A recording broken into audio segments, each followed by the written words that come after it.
ஃபஹத் ஃபைசலுக்கு இது quality miss அப்படின்னு சொல்லலாம். ஏன்னா இந்தியன் ஆக்டர்ஸ்லேயே செம பிஸியான ஆக்டர் யார் அப்படின்னு ஒரு பட்டியல் போட்டால் டாப் 3ல இவர் இருப்பார். அந்த அளவுக்கு ஒவ்வொரு படமும் பார்த்து பார்த்து பண்ணிக்கிட்டு இருக்கிறாரு. இவர் கமல்ஹாசனோட விக்ரம் ஒன்றா பண்ணார். அந்த படம் சூப்பர் டூப்பர் ஹிட் ஆச்சு. அதுக்கப்புறம் ரஜினி படத்தில் இவரை நடிக்க கூப்பிட்டாங்க.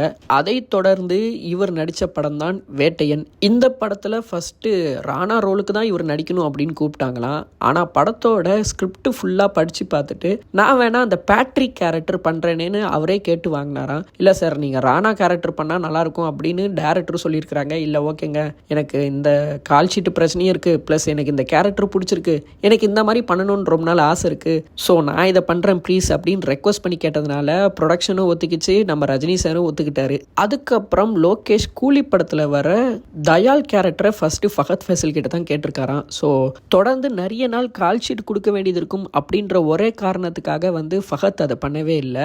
அதுக்கப்புறம் அந்த சோபின் சபீர் அது சூப்பராகவே பண்ணியிருக்கிறாரு. படத்தில் அவரோட போர்ஷனுக்கு நல்ல ரெஸ்பான்ஸும் வந்துருச்சு. ஆனால் ஃபஹத் ஃபைசல் பண்ணியிருந்தா இன்னும் நல்லா இருந்திருக்குமே அப்படின்னு சொல்லி நம்ம எல்லாரும் ஃபீல் பண்ணுறோம். இதுக்கு வந்து ஃபஹத் ஃபைசலும் வந்து இல்லை, எனக்கு இந்த படம் ஒரு குவாலிட்டி மிஸ் தான் அப்படின்னு சொல்லியிருக்கிறாராம். அப்படி இவர் பண்ணியிருந்தாருன்னா லோக்கியோட காம்பினேஷனில் கமல் கூடயும் நடிச்சாச்சு, ரஜினி கூடயும் நடிச்சாச்சு அப்படின்ற ஒரு பேர் இவருக்கு வந்திருக்கும்.